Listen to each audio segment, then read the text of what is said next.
This podcast includes graphic depictions of true crime cases and may contain explicit language. Listener discretion is advised.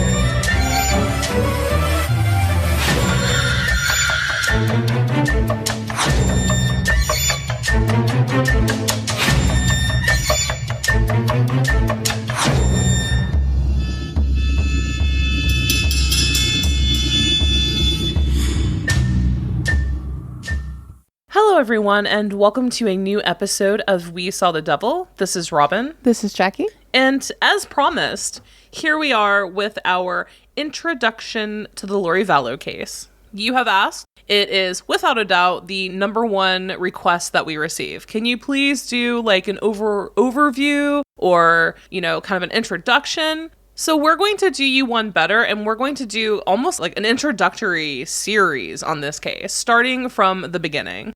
I've heard a lot of people say, I have a lot of questions. Yes, I have a lot of questions. I have so many questions. What is happening? Where am I? And what year is it? And wait, there are two Melanies?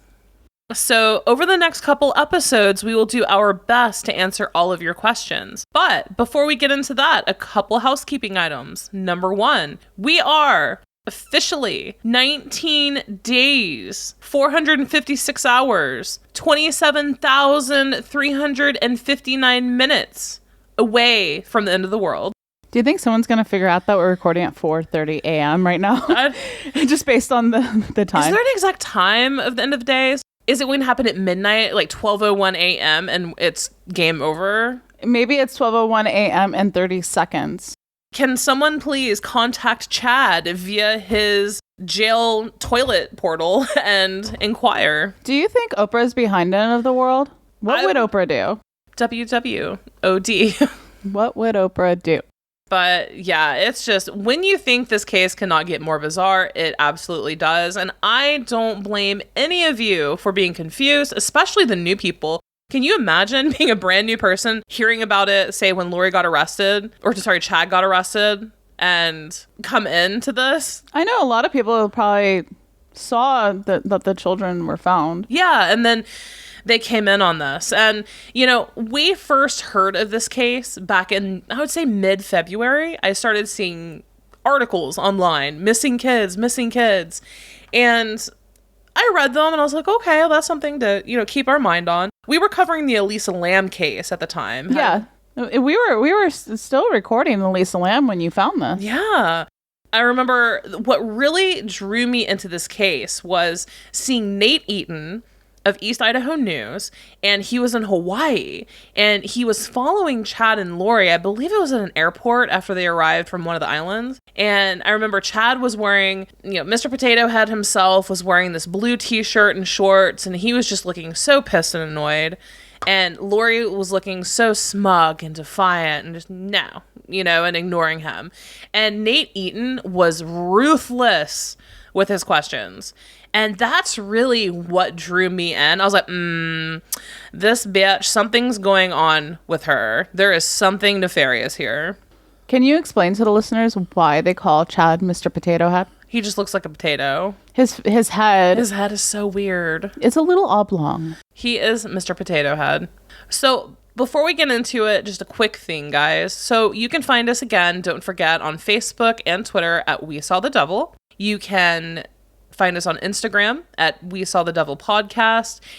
And if you're enjoying this show, please consider sponsoring us on Patreon. You can find us at patreon.com/We Saw the Devil. And we offer a variety of tiers, everything from $3 up to $100. And there are a lot of different benefits.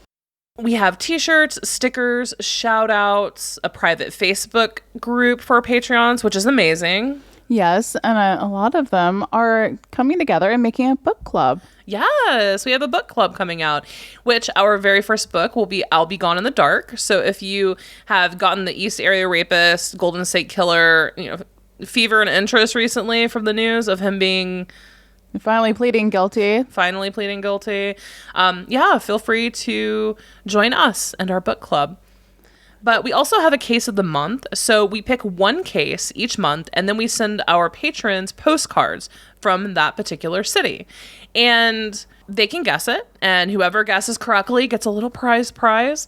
But this month, July, is going to be extra special. It is a case that is close and dear to me, and that made international news. And those postcards will be going out. Our last call for patrons for this month is the 15th. So if you want to get your July postcard for the case of the month, our extra special one, make sure to become a patron before July 15th. So before we get into it, don't forget that we are always welcome to emails. You can reach us at wesawthedevil@gmail.com if you have a complaint, a question, a statement, more information. And compliments are always nice. Better than complaints. Yes.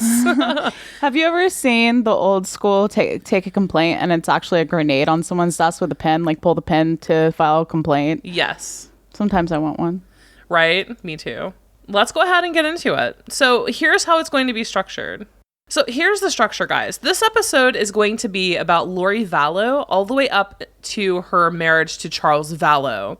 And next episode is going to be about Chad. And then when their timelines merge, then we will start including additional players. We thought that it would be good to get the background on Lori, then go to Chad, and then all of the additional players. So that's going to be the format. If you guys have any questions about that, feel free to reach out to us. We just figured that for newcomers to this case, it would be more beneficial to hear about Lori and Chad individually rather than fast-forwarding, rewinding, and introducing 1,000 new people. There are so many players in this case.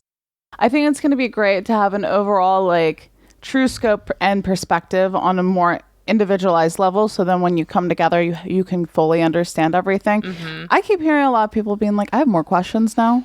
Excuse me, I have a question. Yeah. and they're raising their hand on Facebook or something of that nature. And I understand that. You know, a lot of people who are just walking in on the case or have been in on it and just completely forgot something that happened in the beginning. Here we are. Mm-hmm. We're here for you. So let's get started. So Lori was born to Janice and Barry Cox in San Bernardino County, California in 1973. And she had siblings. There was Stacy Cope, Alex Cox, Adam Cox, and Summer Cox. And Laura Lee was a sister. She died as an infant shortly after she was born. And currently only 3 of those children are still living. Now, Barry, Lori's dad, was in trouble with taxes. And you may know Barry because he has an Amazon book called, How to Defeat the IRS. I've been trying to figure it out myself. Right? I want to know how to defeat the IRS. I got a suit and everything. Well, I don't think that I would trust Barry because he actually spent about a year in prison for his tax troubles. Also, he was sent a cease and desist letter for practicing law without a license. Law without a license? Right. Hey, I'm going to become a neurosurgeon. I'm a doctor, trust me. Let me touch you. Right. Her family, by all accounts, is a hot mess. And I don't know if you've seen Janice Cox and Summer Shiflett. Janice seems to be the matriarch of the family. And that's what we've heard from family and friends as well. She was the matriarch. Janice is in control. And you may have seen her and Summer on their various news interviews. She definitely is distinctive. Well, she looks like she should have a headdress on and be the queen of Highgarden, but yet alien-like. Yeah. Elliot. Yeah, it's almost an E.T. phone home type of situation. Not to shame what someone looks like, but she's just a bad person, yeah. So it just makes it so easy. Yeah, and by all accounts, too, appearance matters to the Cox family. If you look at any of them, they are very well-dressed, very attractive people, well put together. Appearance apparently matters more than physical or mental health. Lori, from what we have heard and what is known, was happy. She was popular. You know, she was the pretty blonde girl. She was a cheerleader. Oh, yeah. And she had a string of marriages. So let's start with husband number 1. Husband number 1, come on down. His name was Nelson Yanes, and Lori met him when they both attended Eisenhower High School in Rialto, California. He graduated in 1990, she graduated in 1991, and they got married.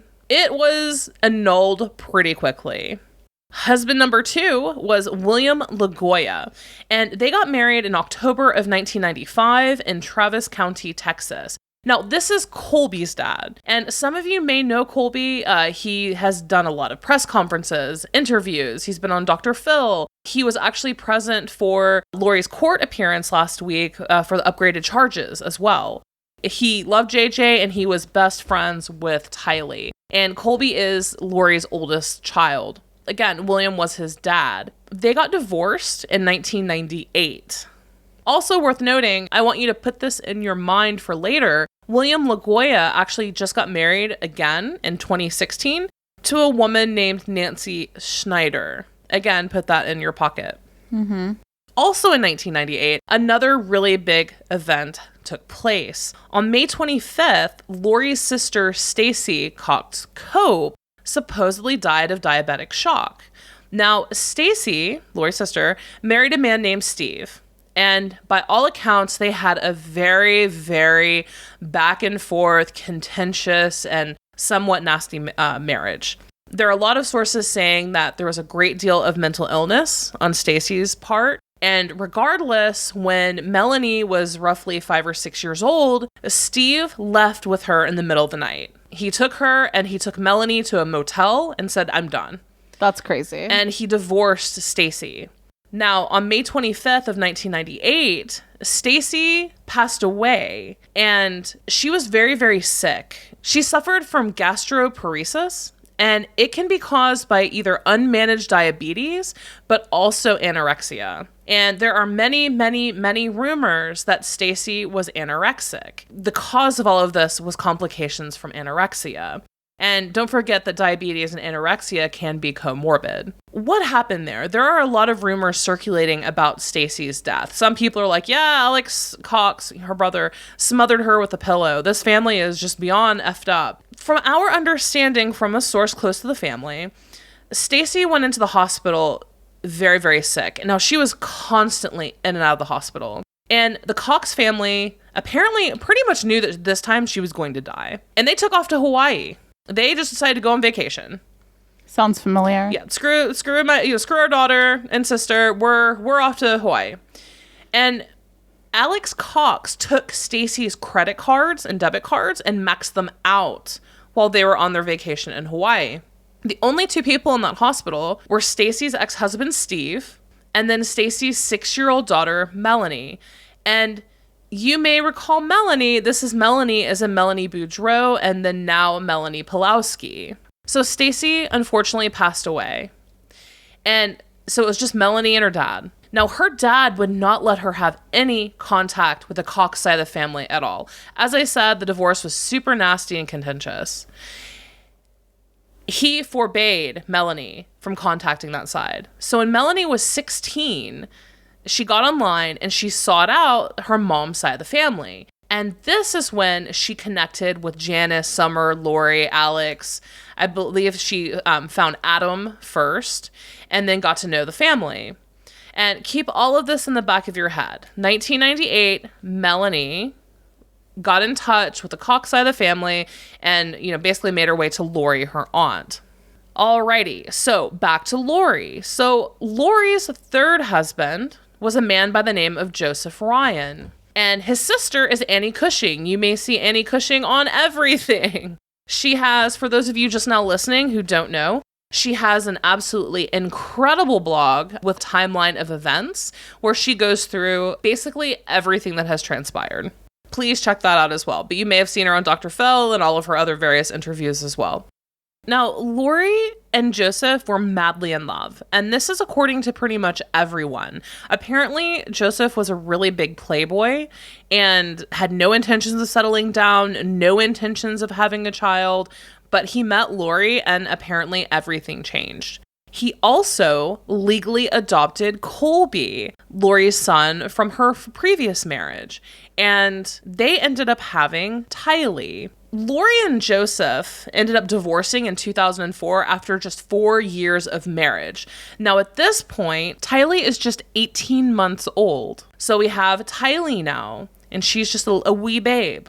This marriage was nasty, dramatic, contentious, and horrible. A lot of drama happened between Lori and Joseph. Lori repeatedly accused Joe of sexually molesting both Tylee and Colby. And it got really nasty. CPS was involved, the police, family court system. And Joseph ended up passing a sex offender assessment and polygraph test. That's not before Lori had CPS and literally every other agency known to man interviewing the children.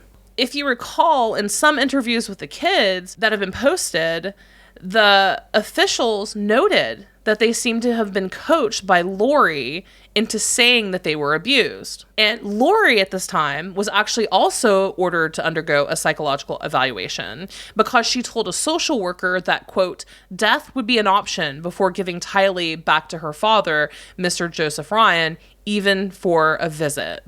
It's currently unknown to my knowledge if this evaluation even happened. It says it was, but I would be curious to see the results. So also, Colby did an interview, and Colby did state, I believe it was ABC or NBC, he was on national news, and he stated that yes, Joseph Ryan did sexually abuse him. That's insane. Mm-hmm. But no one knows. To be honest with you, no one knows. Here's an interesting part. So Annie Cushing was Joseph Ryan's sister, correct? Annie Cushing says that she once went down to visit Joseph and Lori, and she witnessed Joseph more or less physically abuse Colby. And so when it came time for the divorce, Annie Cushing actually testified for Lori against her own brother. That must have been so hard. She said that she witnessed him. Yeah, right? She said she witnessed him hurt Colby. He would scream, he would yell, and physically abuse him. And so she said that, yeah, she absolutely testified for Lori on behalf of her to get the children away from her brother. Like they haven't been through enough, right? So they were divorced. So they divorced in 2004. So in 2004, Lori moved with Tylee from Texas to Phoenix, Arizona, and Joseph Ryan followed. They had an insanely long and drawn-out custody battle over Tylee, and this actually went into the marriage with her next husband, Charles Vallow. Lori married Charles in February of 2006. This custody battle literally went on forever. Custody battles are so messy, too. They are, especially when you're going through a divorce, a fresh divorce, and... Well, it hurts the children. Mm-hmm. So... Lori married Charles Vallow in February of 2006, and they relocated to Austin, Texas. So again, Lori lived in Texas with Joseph Ryan. She ended up moving to Phoenix. Joseph Ryan followed. They divorced, and then she ended up meeting Charles Vallow. They married and moved back to Austin, Texas. From everything that we can find, Lori worked as a hairdresser. I'm not going to lie, I actually didn't expect her to be a hairdresser. Mm-hmm. Well, a cosmetologist, hairstylist, whatever you want to call her. Yeah, apparently she worked as a hairdresser. Do you want that near you with some shears or scissors? Right. Now, here is a very, very, very important event. So in August of 2007, everything was apparently going fine between Lori and Charles. But in August of 2007, her brother, Alex, was arrested. He was arrested for aggravated assault in the second degree against her previous husband, Joseph Ryan. Joseph Ryan had just finished a supervised visit with Tylee, who is now 4 years old.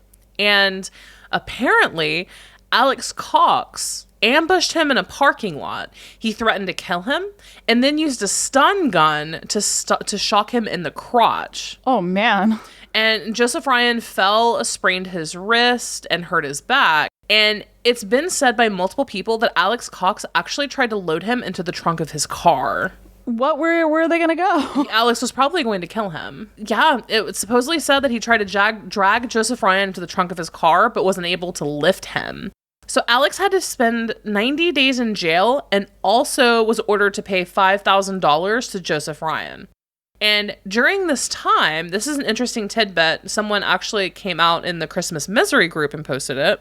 During that time, he sent a letter to a female ex-coworker and friend and asked for Joseph Ryan's address, picture, and license plate number.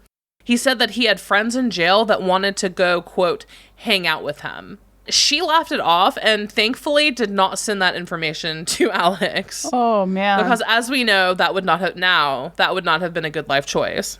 Fast forwarding, just to complete this character, if you will, Joseph Ryan ended up dying of a heart attack in April of 2018 at age 59. Now, he died at home in his bed, but his body wasn't discovered for over a week. Only then, it was when his neighbor's dog detected a smell. Lori was still listed as Joseph's point of contact, even that many years later. So the medical examiner ended up reaching out and notifying her first. It's unsubstantiated, but it has been said by multiple people and friends of Lori that Lori and Tylee went to Joseph's house a few weeks before his death. Lori's reasoning was that she wanted to, quote, forgive one another. Now, upon being notified about Joe Ryan's death, Lori immediately had him cremated and then filed for Social Security benefits for Tylee. And we have been told as well that she and Tylee, shortly after his death, went to his home, took items, and even drove his car away. I'm starting to see a pattern of behavior here. Right. What's so awful is that Joseph Ryan's family did not learn about his death for almost a month. Oh, that's crazy. Annie Cushing either. No one told them. No one notified them. Eventually, they only found out because law enforcement reached out to them because they couldn't get a hold of Lori, I believe. Per Annie Cushing's blog, and I'm going to quote this directly, and this is from Annielytics, Annie Cushing's blog, quote, also, Lori Vallow was the only next of kin the medical examiner's office had at the time of Ryan's death. She never returned any of their calls or notified me of my brother's passing, even though we'd been friends since 2002 and she had my contact info. There was also no funeral for him. Another family member was contacted by a funeral home more than a month after he had died. So Annie Cushing, still wanting to reach out and see how, Tylee and Lori were doing, she went to Arizona to visit them. And she says that Lori was not right.